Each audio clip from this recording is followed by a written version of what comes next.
selalu berharap Gibran ya panjang umur, biarpun kondisinya seperti ini Gibran saya gitu, gak apa-apa gitu, tapi ya Allah panjangkan umur Gibran gitu. Makanya paling itu yang saya khawatir, masa depan anak-anak saya itu yang saya khawatirkan.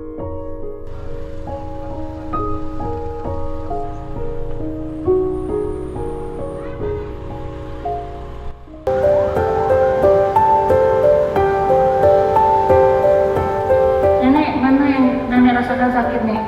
Yang mana yang sakit? Sehari nggak mesti makan gitu. Kenapa kamu yang nggak makan?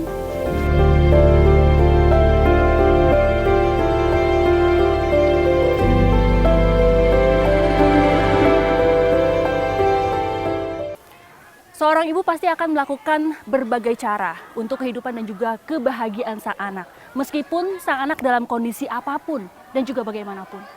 Dan kisah berbuat baik kali ini adalah tentang seorang anak pejuang serebral palsi yang tinggal di Cugenang, Cianjur, Jawa Barat, yang bernama Gibran. Gibran sehari-harinya dirawat oleh ibu kandungnya di tengah belitan ekonomi.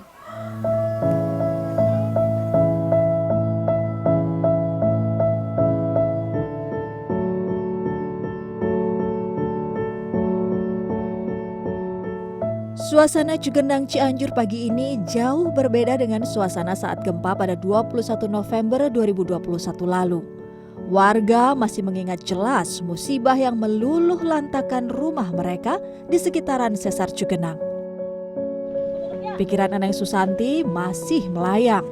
Perempuan penyintas gempa ini tidak lagi menempati tenda pengungsian. Saat ini Eneng tinggal di rumah kontrakan karena proses pembangunan rumah di lokasi yang baru mangkrak.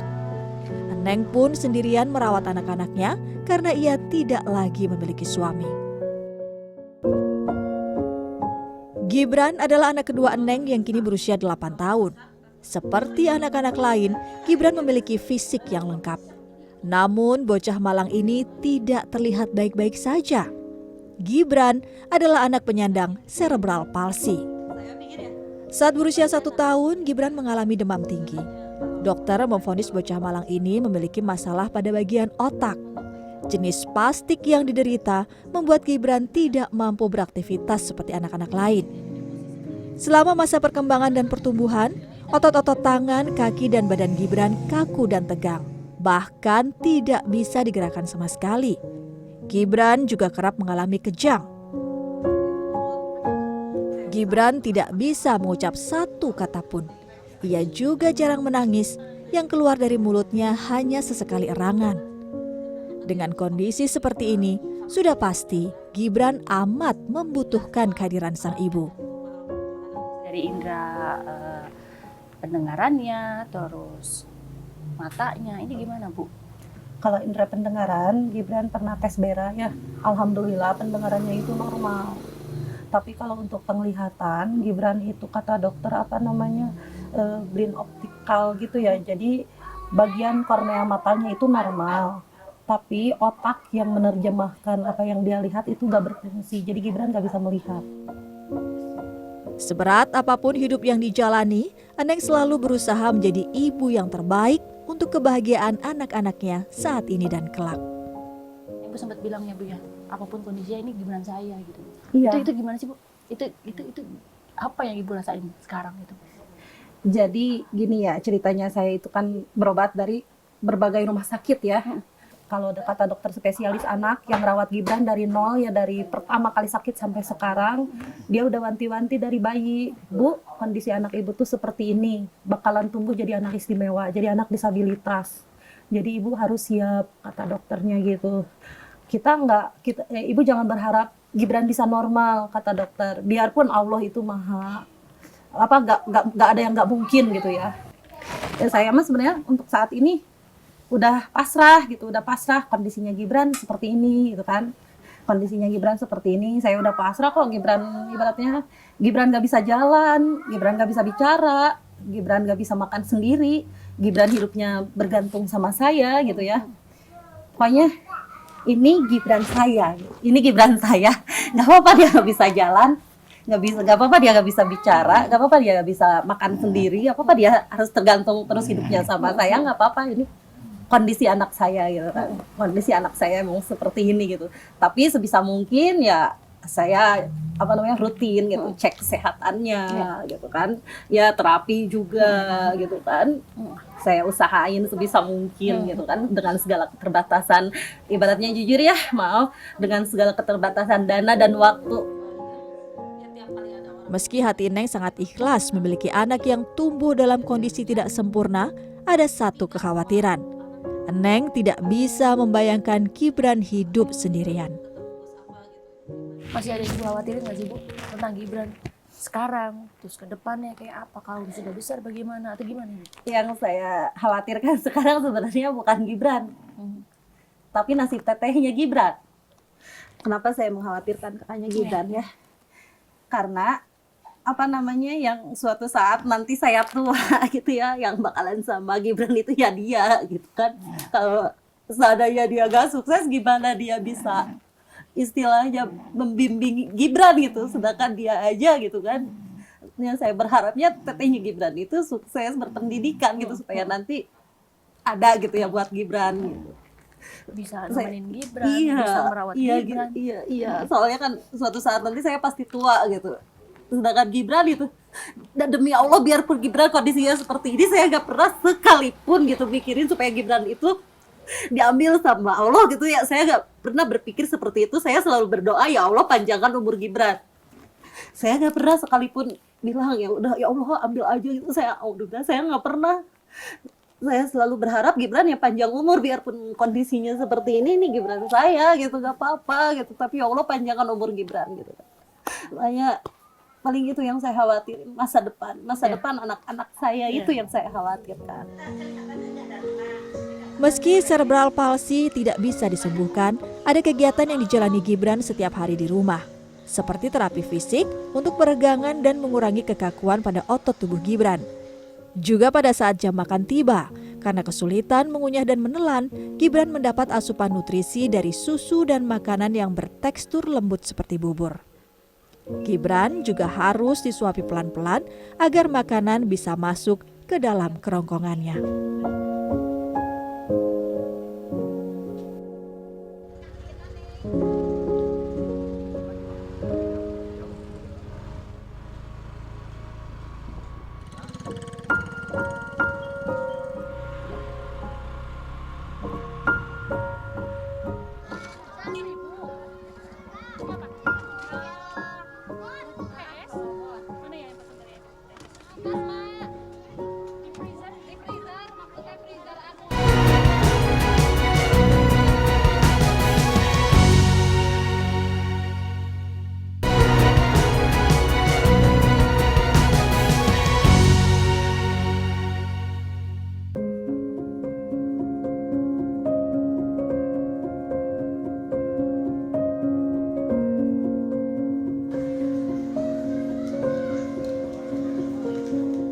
Sebelum waktu menunjukkan pukul 7 pagi, Neng harus menyiapkan barang-barang dagangan.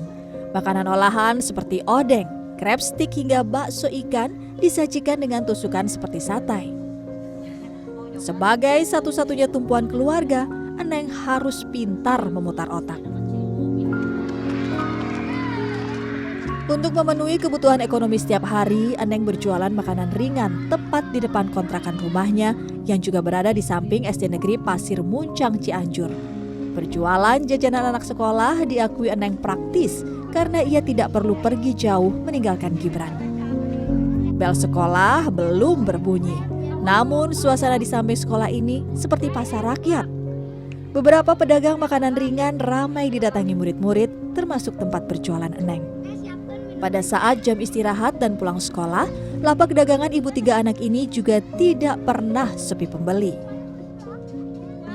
Di atas 2 meja berukuran sedang ini berjejer rapi beraneka ragam dagangan Neng, mulai dari jus buah, minuman es, jagung, susu keju, aci, puding, seblak, hingga mie Korea.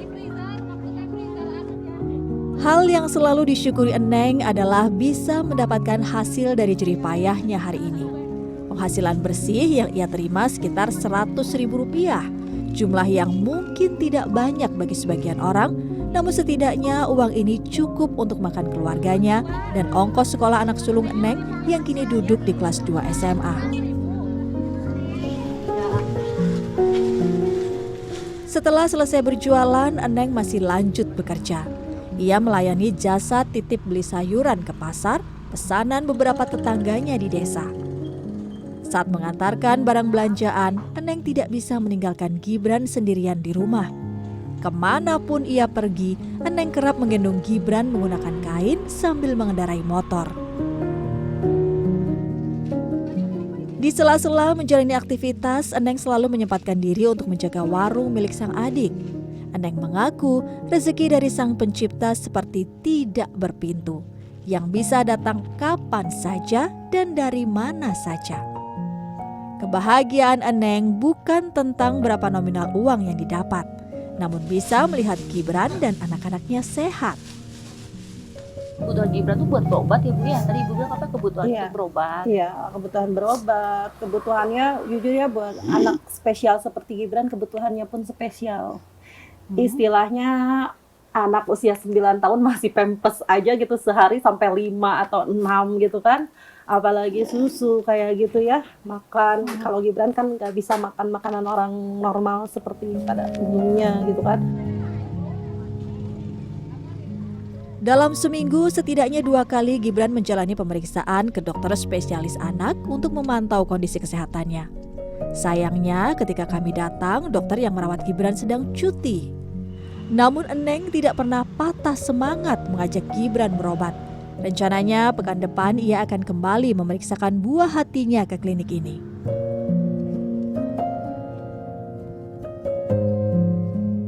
Anak sejatinya adalah amanah sang pencipta.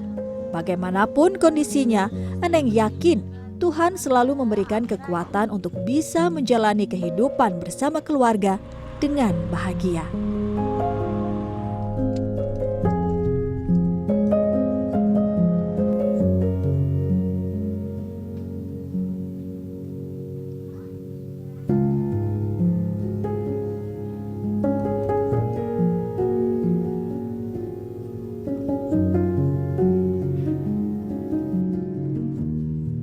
Biarpun sekolahnya sederhana, tapi saya bangga sekolah di sini. Karena orang lain mah cuman mikirnya sekolah bagus, kalau saya mah enggak, supaya belajar yang giat banget, supaya cita-cita saya tercapai.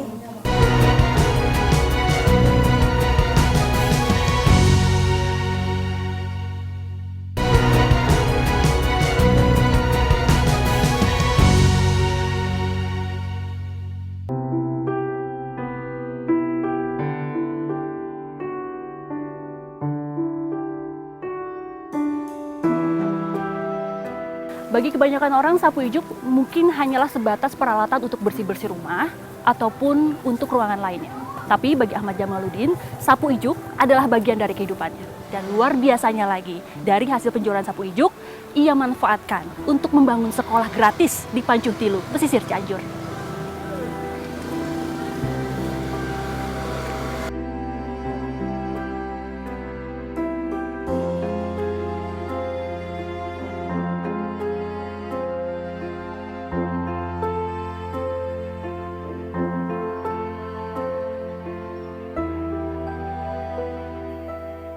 Material dinding dan pembatas ruangan dari lembaran triplek dan rangka kayu. Atapnya juga langsung genteng tanpa dilapisi penyekat. Bangunan yang terdiri dari 3 kelas ini adalah SMPIT Pancuh Tilu yang berada di Kampung Karangmuda, Desa Jayagiri, Sindang Barang, Cianjur. Dari pusat kabupaten, jaraknya 112 km atau 4 jam perjalanan ke arah selatan. Usaha Ahmad Jamaluddin membangun sekolah ini tidak bisa dipandang sebelah mata. Pada tahun 2020, warga pesisir Cianjur ini membangun sekolah dari hasil penjualan sapu ijuk miliknya. Ahmad berusaha mengejar cita-cita mulianya. Ia menginginkan agar anak-anak di sekitar tempat tinggalnya bisa terus melanjutkan sekolah. Istimewanya lagi, di sekolah ini Ahmad tidak pernah memungut biaya masuk dan iuran bulanan sepeser pun dari 78 siswanya. Kenapa Bapak akhirnya tercetus ide itu dan akhirnya membangun sekolah dari sapu ijuk? Itu berawal dari pengalaman saya selama menjadi guru honorer sekitar 10 tahun. Dari pengalaman itu saya bisa melihat, saya bisa langsung berkomunikasi sama masyarakat langsung. Ternyata di wilayah kami itu masih memerlukan support tentang pendidikan. Ya, makanya setelah saya 10 tahun saya juga pergi merantau karena kekurangan ekonomi, dan saya juga yakin suatu saat saya juga akan menjadi guru lagi gitu. Ya, kondisi warga di sini emang masyarakat biasa, semuanya petani gitu. Terus siswa yang sekolah itu sebetulnya ada yang kurang juga ya, ada juga yang mampu, tapi kebanyakannya juga siswa yang tidak semangat sekolah gitu ya, tidak semangat sekolah. Jadi ke sekolahnya itu harus saya motivasi gitu, saya jemput. Sekolah ini bisa dibilang sekolah sederhana. Dari 3 kelas, ada 1 kelas yang belum memiliki meja dan kursi lengkap. Murid kelas 3 SMP ini terpaksa harus duduk lesehan saat belajar. Ahmad menyebut, perjalanan mendirikan sekolah ini tidak mudah. Dana yang dibutuhkan pun tidak murah. Beberapa rintangan harus dihadapi saat mulai merintis usaha, bahkan hingga saat ini. Boleh cerita nggak Pak, awal mulanya mungkin awalnya bikin 1 kelas dulu dengan dinding seperti apa dulu sama sekarang perubahannya seperti apa Pak yang paling terlihat?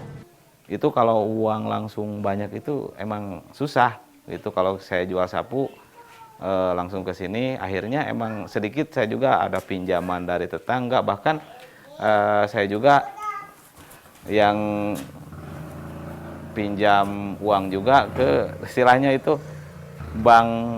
Bang Emok ya. Ya, Bang Emok. Alhamdulillah saya pinjam, saya bikin sekolah, ya, saya bikin sekolah, dicicil dengan itu produksian sapu. Ya, dicicil dengan produksian sapu. 1 minggu sekali saya setoran nih banyak nih. Ya. Ya, kalau untungnya emang kalau saya kerja terus, saya kerja sendiri ditambah sebagian warga itu sekitar 4.000 ya, 4.000 untungnya. Iya, pokoknya beban saya itu gak tahu kalau uangnya itu saya karena nyicil juga belum menghitung. Cuma kalau setiap minggu saya harus mengadakan uang 2,5 juta ini. Ya, itu beban saya. 2,5 juta 1 minggu sekali.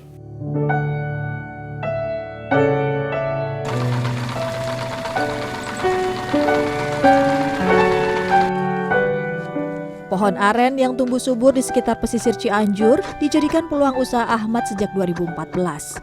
Laki-laki 39 tahun ini lalu memanfaatkan pekarangan rumahnya sebagai tempat produksi sapu ijuk.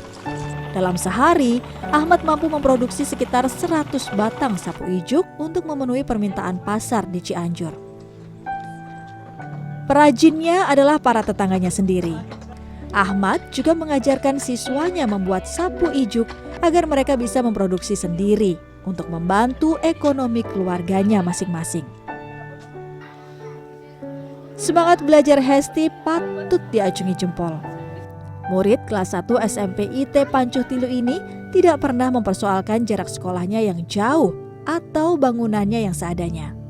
Hesti ingin tetap belajar di sekolah karena ia ingin mengejar cita-cita. Kamu teh rumahnya di mana? Di Cicadas. Cicadas dari sini, dari Pancuh Tilu, terus ke Cicadas berapa jauh? Kalau jalan kaki? Sekitar 1,5 jam. Sekolah 1 kali jalan? Iya, 1 kali jalan. Kalau pulang dari sini jam 1:30, pulang ke sana nanti jam 2. Jalan kaki beneran? Iya. Yang bikin kamu mau belajar di sini, masih mau terus menuntut ilmu, karena apa sih sebenarnya alasannya? Karena supaya orang tua bangga, supaya karena orang tua saya sudah nggak ada.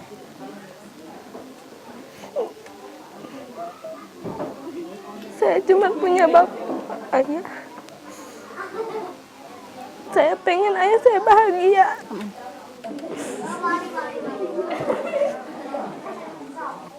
Dia terus berjuang buat saya sendirian.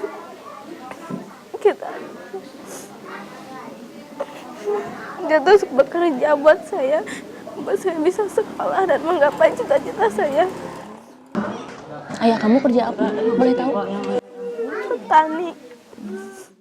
Terus kamu akhirnya memilih sekolah di sini karena di sini tuh memang SMP satu-satunya atau gimana? Iya, paling dekat di sini. Soalnya kalau sekolah dari Cicadas sampai Cicerem itu lumayan jauh banget. Jadi satu-satunya ke sini yang paling dekat. Harapan kamu apa? Cita-cita kamu apa kalau udah besar? Aku ingin menjadi seorang dokter. Amin. Bisa membantu orang lain yang kesusahan, yang sakit. Biarpun sekolahnya sederhana, tapi saya bangga sekolah di sini. Karena orang lain mah cuman mikirnya sekolah bagus, kalau saya mah enggak, supaya belajar yang giat banget, supaya cita-cita saya tercapai. Selain bangunan sekolah, pundi-pundi rupiah yang didapat Ahmad juga dimanfaatkan untuk membuat ruangan menginap siswanya yang kurang mampu. Bahkan Ahmad tengah berusaha untuk membangun masjid di samping sekolahnya. Ahmad mengaku di mana ada kemauan dan kerja keras, di situ pasti ada jalan untuk membuat harapan menjadi kenyataan.